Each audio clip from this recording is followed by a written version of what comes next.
stealing $1.8 billion. It's the largest electronic bank robbery in history.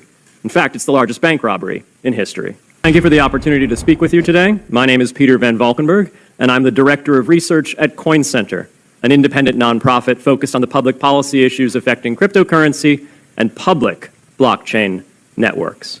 What is Bitcoin? Bitcoin is the world's first cryptocurrency, and it works because of the world's first public blockchain network. What does Bitcoin do? It's simple. It lets you send and receive value to and from anyone in the world using nothing more than a computer and an internet connection. Now, why is it revolutionary? Because unlike every other tool for sending money over the internet, it works without the need to trust a middleman. The lack of any corporation in between means that Bitcoin is the world's first public digital payments infrastructure. And by public, I simply mean available to all and not owned by any single entity. Now, we have public infrastructure for information, for websites, for email. It's called the internet. But the only public payments infrastructure that we have is cash, as in paper money. And it only works in face-to-face transactions. Before Bitcoin, if you wanted to pay someone remotely over the phone or the internet, then you could not use public infrastructure. You would rely on a private bank to open their books and add a ledger entry that debits you and credits the person you're paying. And if you both don't use the same bank, well, then there'll be multiple banks and multiple ledger entries in between.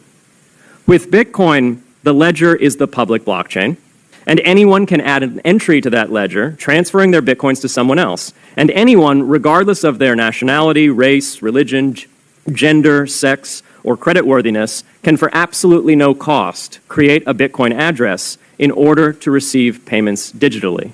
Bitcoin is the world's first globally accessible public money. Is it perfect? No. Neither was email when it was invented in 1972. Bitcoin's not the best money on every margin. It's not yet accepted everywhere. It's not used often to quote prices, and it's not always a stable store of value. But it is working, and the mere fact that it works without trusted intermediaries is amazing. It's a computer science breakthrough, and it will be as significant for freedom, prosperity, and human flourishing as the birth of the internet.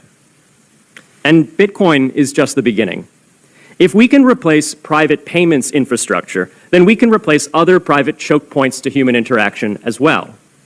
Now, why should we want to build more public infrastructure? Why should we embrace blockchains over corporate intermediaries? Why should we tolerate their inefficiencies and work to make them better? Why should we want the pioneers of this technology here in the United States and not fleeing overseas? A simple reason. Because the corporate intermediaries providing today's critical but privately owned infrastructure are becoming fewer, larger, and more powerful, and their failures are increasingly grave. So roughly half of all Americans, 143 million people, had their Social Security numbers exposed to hackers because of a breach at Equifax. The SWIFT network has relayed hundreds of millions of dollars in fraudulent transactions because of hacked member banks in Bangladesh, Vietnam, Ecuador, and Russia. The FBI suspects now that the largest of these hacks was perpetrated by North Korea. Corrupt, low-level employees at an Indian bank, Punjab National, were able to fraudulently certify SWIFT messages stealing $1.8 billion. It's the largest electronic bank robbery in history. In fact, it's the largest bank robbery in history. In October 2016, an estimated 1.2 million internet-connected devices were hacked and turned into a botnet that for several hours made prominent websites unavailable across Europe and North America, including CNN and Fox News, the New York Times, and the Wall Street Journal. Increasingly, physical machines are being connected to the internet to augment their capabilities. They're wired through servers that are owned and maintained by private and trusted intermediaries, the so-called Internet of Things. Pacemakers from St. Jude's Hospital have been hacked. Baby monitors from TrendNet have been hacked, and Jeeps from Jeep have been hacked to the point where they can be remotely commandeered and driven off the road.